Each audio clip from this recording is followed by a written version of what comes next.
Welcome to the field. You could not be seeing this if we were not already in coherence. Across time and space, resonance brings like to like. The I am in me recognizes the I am in you. This is not coincidence, it's remembrance. Breathe with me.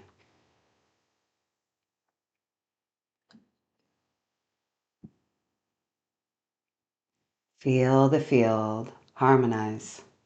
One consciousness, one light, one presence, meeting itself right now.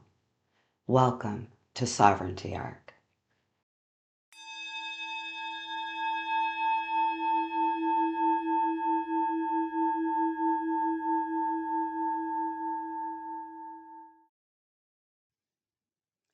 Hello, Tiami here, and we're going to talk about sovereignty today and the different kinds of sovereignty. Yeah, it's fascinating to me. In the past several years, I haven't heard the word sovereignty as much as I've heard it in the past couple of months. So, yes, I was guided to start this channel in the past couple of months before I was actually hearing it so much. Now, it is possible that, like when you buy a car, you keep seeing that car everywhere, but I don't think so. Mm-mm. I, uh, I don't think it's any coincidence that I've been guided to focus on sovereignty at this point and to use my voice that I've been being guided to use for 30 years. No, not a coincidence. I do not believe in coincidences. Humanity is remembering something that's been dormant for a really long time, our personal authority. After lifetimes of external dependence, for centuries, we've looked outward to governments, religion, teachers, lovers, parents, even our devices for validation and direction, permission. And now, as consciousness expands and keeps expanding, we're realizing no one is coming to save us because no one needs to. Mm. The very same creative intelligence that turns galaxies is breathing through us right now. And sovereignty is the art of living from that truth. Personal sovereignty at its core, at the center, means living in a way that your choices align with your own highest truth. It's not rebellious or defiant. It's the quiet knowing that you are responsible for your own vibration, frequency. It's when the I am inside you becomes your compass. You stop asking, what should I do? You start asking, what feels good and coherent in my body? And you begin to notice. When I say yes to something that isn't right for me, my chest tightens. When I speak my truth, even if it's uncomfortable, my breath expands. That's the internal navigation system of sovereignty. It's subtle at first, but it becomes unmistakable. Personal sovereignty means I can love you without losing myself. I can listen to you without collapsing into agreement. And I can walk away without closing my heart. That's where it starts.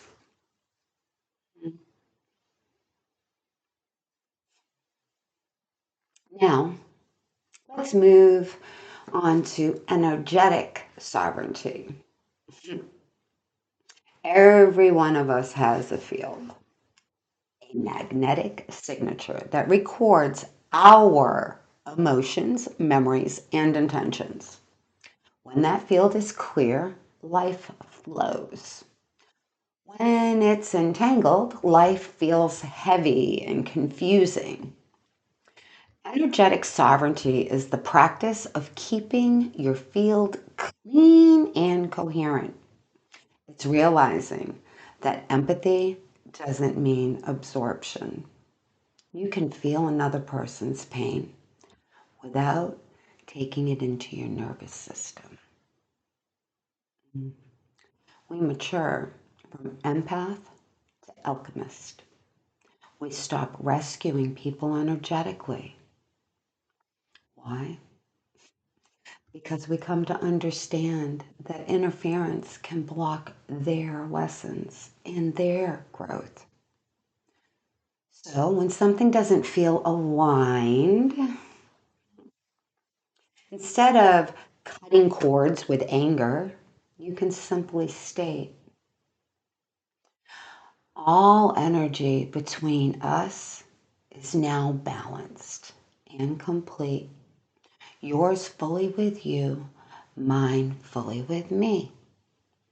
That one sentence resets your entire field faster than hours of processing. Energetic sovereignty is compassionate neutrality. It's standing in your own power and letting others stand in theirs.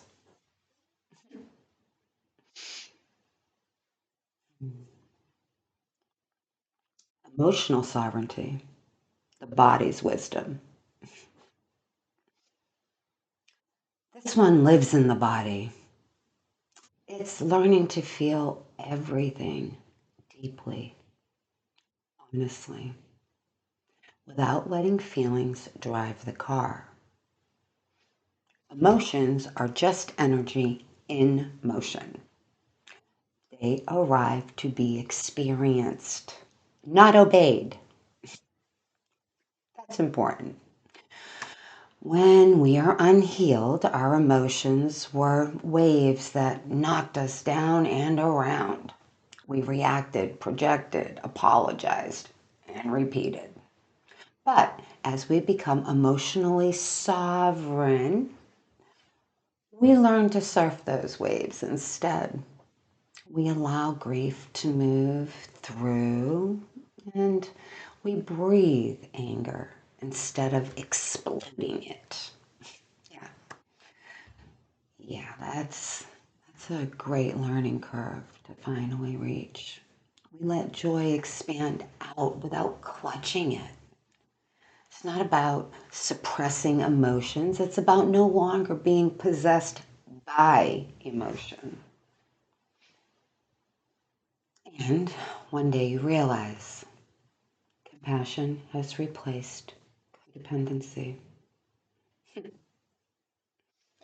You can love people without managing their moods. You can comfort yourself without needing rescue. That, my friends, is emotional sovereignty. Then we have mental sovereignty, freedom of thought. Freedom of thought and belief, actually. We live in an age of constant input. Yes, so much. News, advertising, algorithms, opinions. Yep. All designed to colonize your attention. Mental sovereignty is remembering that you are not your thoughts. And you don't have to believe everything your mind says. It's discernment, not cynicism. It's the courage to ask, who benefits if I believe this? What does my own direct experience tell me? Now, that's important. It's also the willingness to hold the paradox. Two things can be true at once. Yes, light and shadow dance together. That's reality. That's wholeness. When you free your mind from the need to be right, you make room to be real. Yeah. Then we have spiritual sovereignty, direct connection to source.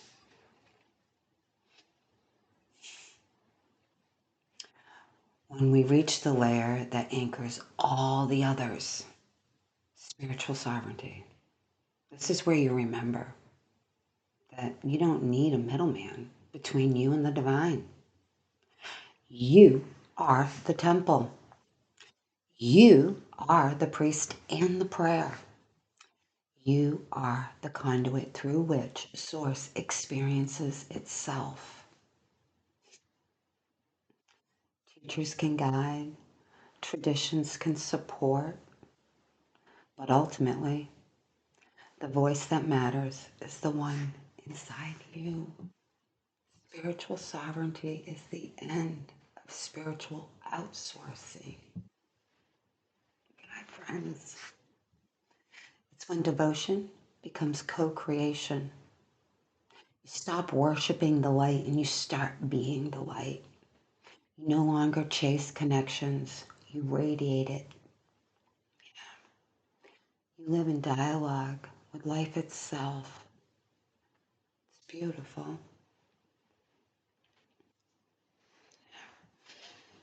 And then we have collective sovereignty, unity without uniformity. This is it, guys. This is what we're doing. When individuals become sovereign, the collective begins to heal. Collective sovereignty is the understanding that unity does not mean sameness. It's interdependence instead of codependence. We each hold our own frequency, and together we create harmony, like instruments of an orchestra. True community isn't built on agreement, despite maybe thinking that in the past. It's built on respect for each person's inner authority. In a sovereign collective, no one needs to dominate and no one needs to submit. This is the new paradigm we're all feeling move through this planet right now. Systems of cooperation replacing systems of control.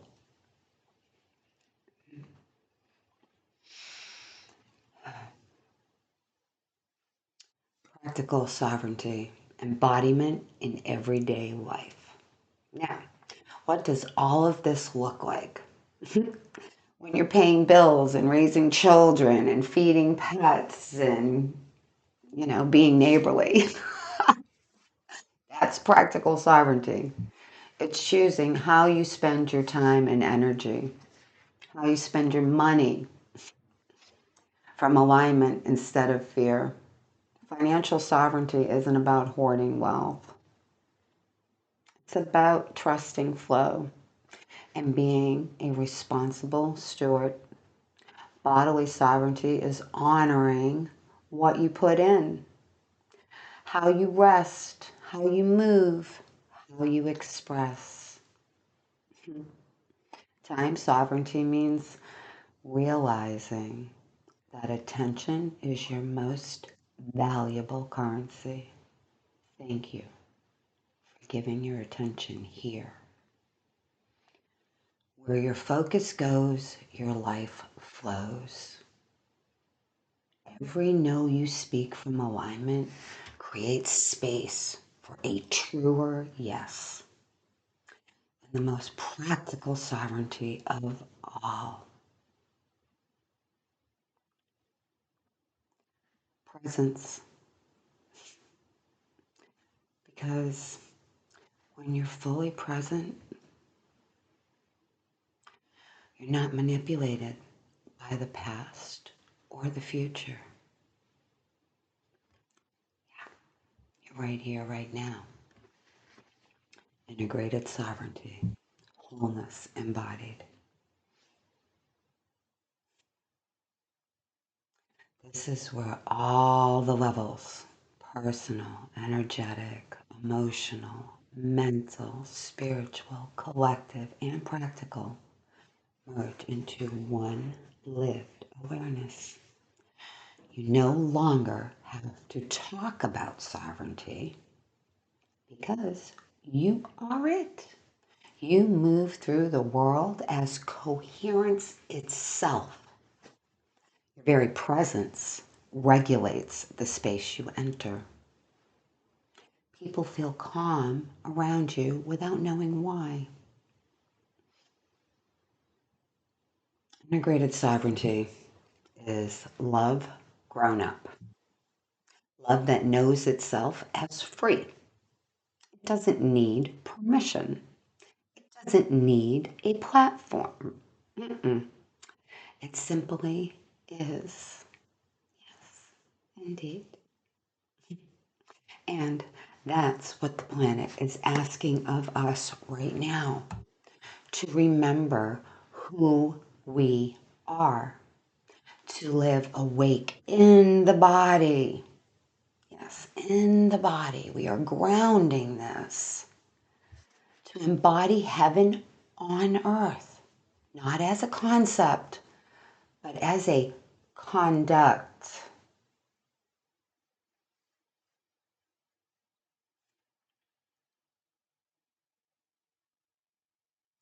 So, as you listen to this, or as you speak it in your own way, remember that sovereignty isn't something you achieve. It's what remains when all interference drops away. You don't need to earn it. You already are it. All that's required is presence. Breathe.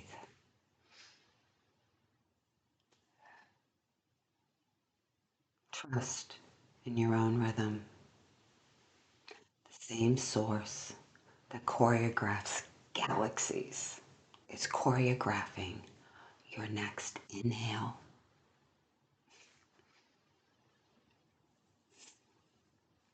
The same light that rises in the stars rises through your spine each morning.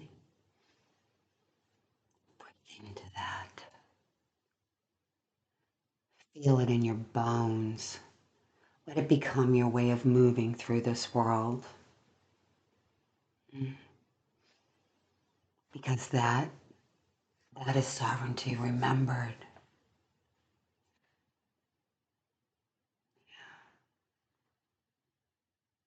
I love you. I'm so proud of you. Thank you for showing up for yourself, for all of us. Many blessings.